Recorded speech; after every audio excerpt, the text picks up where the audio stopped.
نبی پاک صلی اللہ تعالی علیہ وسلم نے بیوی کے بارے میں پتہ کیا فرمایا؟ فرمایا جب تم نکاح کر لیتے ہو تو اپنا ایمان محفوظ کر لیتے ہو۔ اب میں اس کی شرح نہیں کرتا، اب خود کر لیجئے گا کہ وہ ایک ایسی شخصیت ہوتی ہے کہ جس کی موجودگی میں آپ کا ایمان محفوظ ہے۔ اب میں نہیں سمجھتا کہ اس سے بڑی بات کوئی اور ہو سکتی ہے، جس کی موجودگی میں آپ کا ایمان، اور بھئی یہ حدیث پاک عرض کر رہا ہوں، نکاح جب کوئی کر لے تو اس نے اپنا ایمان مکمل کر لیا۔ اس کا معنی یہ ہوا کہ آپ کا ایمان محفوظ ہے اس کی موجودگی میں۔ تو اس سے زیادہ بھی، یعنی ایمان سب سے قیمتی چیز ہے نا، تو اس کے محفوظ ہونے کی وجہ حضور نے نکاح بیان کر دی۔ اب میرا خیال ہے بیوی اگر کوئی اس سے بڑا حقوق مانگے گی تو بیوقوفی کرے گی۔ اتنا بڑا درجہ نبی کریم نے اسے عطا کر دیا، اتنا بڑا مقام دے دیا کہ تو خامد کے ایمان کے محفوظ ہونے کا ذریعہ بن گئی ہے۔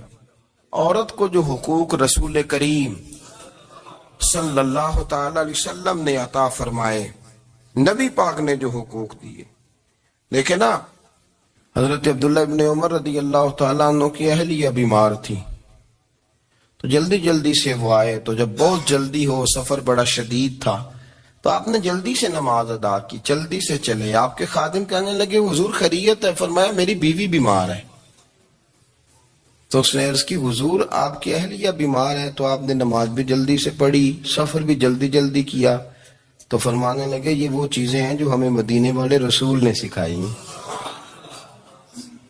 آپ اس کیفیات کو سمجھیں کہ حضور صلی اللہ علیہ وسلم نے درس دیا۔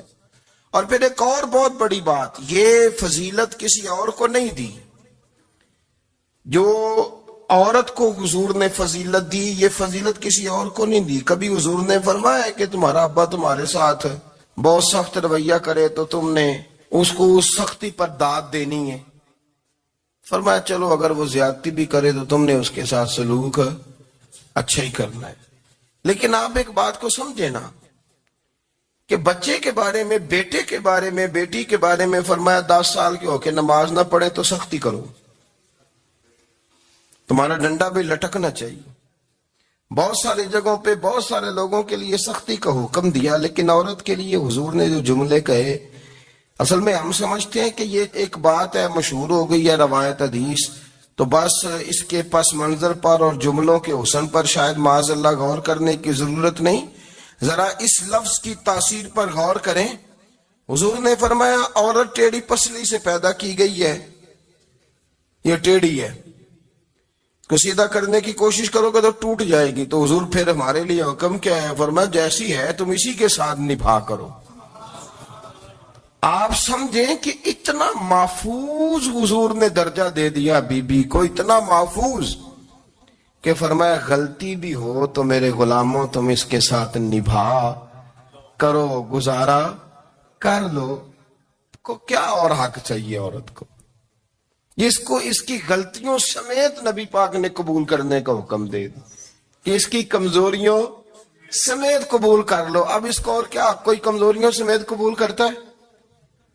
کبھی آپ دکان پہ بیٹھے ہو تو آپ کہیں بھی اس میں یہ بھی غلطی، میرے مال میں یہ بھی کمزوری ہے، یہ بھی کمزوری ہے، یہ بھی کمزوری ہے، تو کر لے قبول؟ کرتا ہے کوئی؟ کوئی شخص ایسا ہو جو کسی چیز کی کمزوریاں بیان کر کے کہ اسے قبول کرو؟ پر رسول کریم صلی اللہ تعالی علیہ وسلم نے نا ہمیں سبق دیا، حضور نے ہمیں درس دیا، نبی پاک نے ہمیں پیغام دیا۔ فرمایا یہ ٹیڑھی ہے، سیدھی کرنے کی کوشش کرو گے تو بیچاری ٹوٹ جائے گی، تو اس کے ساتھ نبھا کر جاؤ۔ آپ میری بات کو سمجھیے گا۔ چلیں میں اس پر ایک اور بخاری مسلم کی حدیث پڑھتا ہوں۔ حضرت سلمان فارسی رضی اللہ تعالیٰ عنہ اور حضرت ابو درداء کے درمیان بھائی چارہ تھا۔ مکے سے مدینے جب لوگ آئے تو حضور نے بھائی بھائی بنایا تھا، ان کے درمیان بھائی چارہ تھا، تو ابھی پردے کی آیات نازل نہیں ہوئی تھی، تو لوگ ایک دوسرے کی طرف جاتے تھے۔ حضرت سلمان فارسی رضی اللہ تعالیٰ عنہ حضرت ابو درداء رضی اللہ تعالیٰ عنہ کے گھر میں تشریف لے گئے تو دیکھا کہ ان کی بیوی بڑی غمگین بیٹھی ہیں۔ تو آپ نے فرمایا بہن کیا ہوا؟ تو کہنے لگی تمہارے بھائی کو دلچسپی کوئی نہیں رہی، ہر روز روزہ رکھ لیتا ہے اور ساری رات نفل پڑھتا ہے۔ حضرت سلمان فارسی کہنے لگے ٹھیک ہے کر لیتے ہیں بندوبست. نماز دین ہے کہ نہیں؟ دین ہے نا یہ چیزیں. لیکن حضرت سلمان فارسی جناب ابو دردہ سے کہنے لگے آج میں نے تیرے گھر میں رہنا رات کو، کیونکہ وہ تو ساری رات نماز پڑھتے تھے، نفل پڑھتے تھے. انہوں نے کہا ٹھیک ہے. ایک بستر لا کے بچھا دیا حضرت سلمان فارسی کے لیے. سلمان فارسی فرمانے لگے دوسرا بھی لا. کہا وہ کیا کرنا ہے؟ فرمانے لگے تو نے بھی سونا ہے، میں نے بھی سونا ہے، تو نے بھی سونا ہے. عشاء پڑھیں گے اور پھر دونوں سوئیں گے. کہا میں نے تو نماز پڑھنی ہے. فرمایا تہجد کے وقت اٹھ کے پڑھیں گے، اللہ کے رسول بھی رات آخری حصے میں جا کے نماز پڑھتے ہیں. ادھر ساتھ سلا لیا. وہ تھوڑی کو دیر سوئے، اب عادت تھی ساری رات اٹھنے کی. ذرا اٹھنے لگے بستر سے تو حضرت سلمان فارسی فرمایا چپ کر کے سو جا، وہ بڑی رات پڑی ہوئی، چپ کر کے سو جا. وہ لیٹ گئے، پھر اٹھنے لگے تو فرمایا سو جا چپ کر کے، بڑا ٹائم ہے. سحری کے وقت اٹھے، نفل پڑھے. ان کا ارادہ تھا روزہ رکھنے کا، تو فرمانے لگے کل رکھا تھا نا نفلی روزہ، جی رکھا تھا، پرسوں بھی رکھا تھا، ترسوں بھی رکھا تھا. فرمایا آج نہیں رکھنا، آج میں تیرا مہمان ہوں، سارا دن کٹھے مل کے روٹیاں کھائیں گے، آج نہیں روزہ رکھنا. سلا دیا. اب حضرت ابو دردہ رضی اللہ تعالیٰ عنہ کہہ تو کچھ نہ سکے، پر کہنے لگے سلمان تم پتہ تم کیا کر رہے ہو؟ نہ تم نے مجھے رات اٹھ کے زیادہ نفل پڑھنے دیے، سویرے روزہ نہیں رکھنے دیا. تو حضرت سلمان فارسی کہنے لگے کوئی لمبی بات تو نہیں نا، چلتے ہیں نا ابھی فجر میں مسجد نبی میں، تو نبی پاک کو بتاتے ہیں. سرکار دو عالم علیہ السلام کی خدمت میں تو اپنی بات کرنا، میں اپنی کروں گا. حضور نتیجے کا اعلان فرما دیں گے، بات طے ہو جائے گی. حاضر خدمت ہوئے، عرض کی یا رسول اللہ صلی اللہ تعالی علیہ وسلم یہ ساری رات نفل پڑھتے ہیں، ہر روز روزہ رکھتے ہیں، ان کی اہلیہ غمگین بیٹھی ہیں، حکم فرمائے. تو نبی پاک صلی اللہ علیہ وسلم نے فرمایا پھر ہوا کیا؟ یا رسول اللہ میں نے رات سلایا ہے، سحری میں اٹھایا ہے، سویرے روزہ نہیں رکھنے دیا. نبی پاک نے فرمایا سلمان فارسی نے ٹھیک کیا ہے، سلمان فارسی نے ٹھیک کیا. پھر حضور نے فرمایا، نبی کریم نے فرمایا ابو دردہ تیرے اوپر اگر اللہ کا حق ہے، اس کے رسول کا حق ہے، دین کا حق ہے، تو فرمایا تیری آنکھ کا بھی تیرے اوپر حق ہے، تیرے وجود کا بھی تیرے اوپر حق ہے. یہ حضور نے فرمایا تیرے بچوں کا بھی تیرے اوپر حق ہے، تیری بیوی کا بھی تیرے اوپر حق. اس حق کو بھی سمجھے. حقوق اللہ بھی ہیں، پر تیری آنکھ کا بھی تیرے اوپر. کیا مانا کہ تیری آنکھ سونا چاہتی ہے تو اسے سلا بھی. تیرے وجود کا بھی تیرے اوپر حق. تو تیرا وجود آرام کرنا چاہتا ہے تو اسے آرام بھی کرا. اور پھر وہاں نبی پاک صلی اللہ علیہ وسلم نے فرمایا میں تم سب سننا یہ لفظ حدیث کے، حضور نے اسی موقع پر فرمایا میں تم سب سے زیادہ اپنے رب کو جانتا ہوں اور میں تم سب سے بڑھ کر اپنے رب سے ڈرتا ہوں. حضور فرمانے لگے میں روزہ بھی رکھتا ہوں، افطار بھی کرتا ہوں، یعنی کبھی رکھتا ہوں اور کبھی نہیں رکھتا. فرمایا میں نفل بھی پڑھتا ہوں اور اپنی بیویوں کو وقت بھی دیتا ہوں. سرکار مسجد میں بھی آتے تھے، نواسوں کے ساتھ کھیلا بھی کرتے، ان کے ساتھ پیار بھی کرتے. تو اتنے بڑے حقوق حضور نے بیان فرمائے عورتوں کے کہ تمہاری بیوی کا بھی تمہارے اوپر. لو ایک حدیث بخاری کی اور یہاں بیان کر دیتا ہوں. ایک شخص نے آ کے عرض کی یا رسول اللہ صلی اللہ تعالی علیہ وسلم جہاد کے لیے تیاری ہو گئی ہے، صفیں بن رہی ہیں، مجاہدین کی تیاری ہے، تو میرا بھی نام لکھ دیا گیا ہے مجاہدوں کی لسٹ میں، لیکن یا رسول اللہ صلی اللہ تعالی علیہ وسلم میری بیوی نے حج کی تیاری کر لی ہے اور میرے دوستوں نے صحابہ نے میرا نام مجاہدین کی لسٹ میں لکھ دیا، تو میرے لیے کیا حکم ہے؟ یہ بخاری مسلم ہے.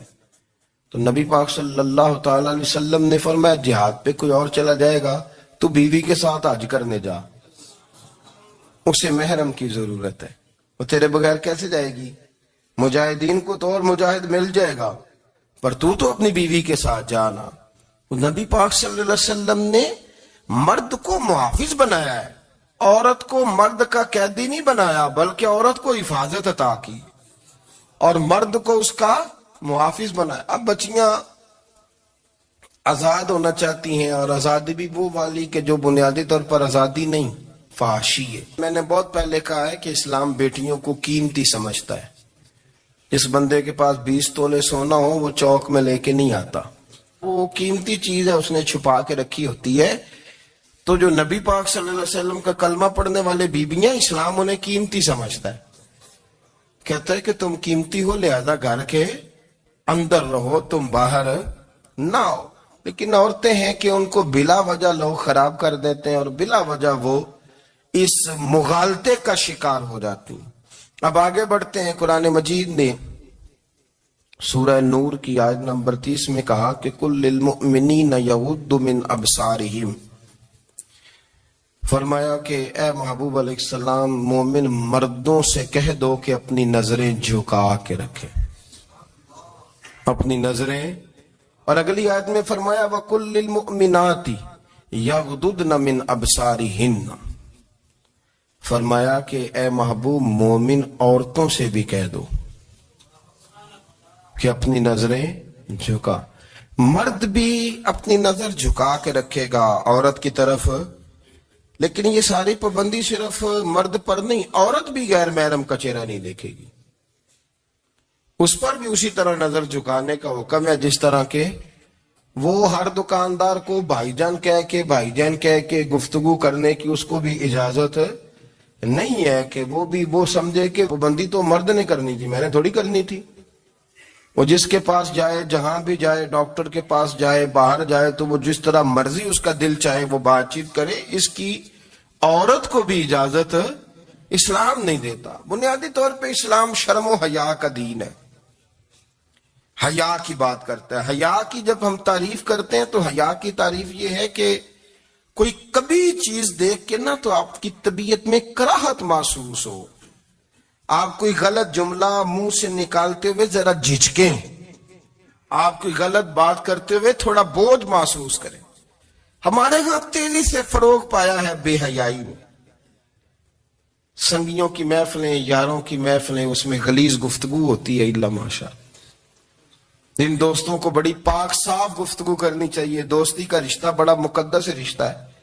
جو یہاں ایک دوسرے سے پیار کریں گے جنت میں بھی اکٹھے داخل کیے جائیں گے. شرط یہ ہے کہ پیار اللہ رسول کی رضا کے لیے ہو، لیکن اس کے اندر اگر آپ کی گفتگو کچی ہو، کمزور ہو، فحاشی والی ہو، عریانی والی ہو.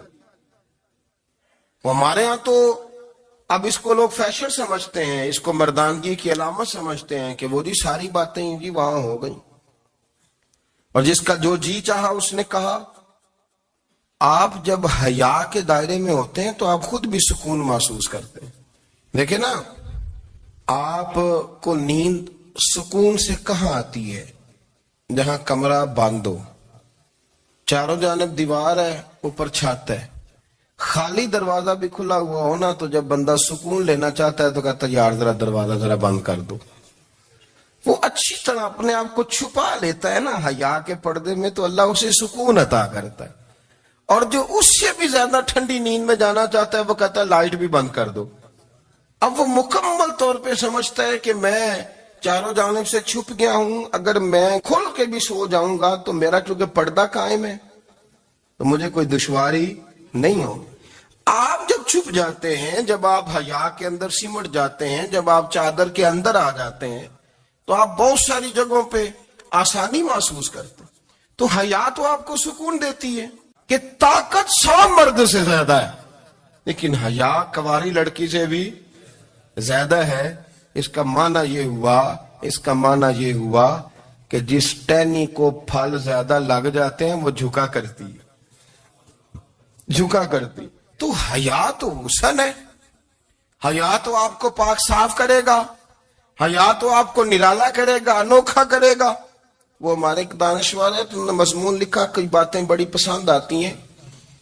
وہ کہتے ہیں کہ میری اہلیہ ان کو بھی کسی نے نا مس گائیڈ کر دیا تھا، حالانکہ اچھی خاتون ہے، کسی نے مس گائیڈ کر دیا.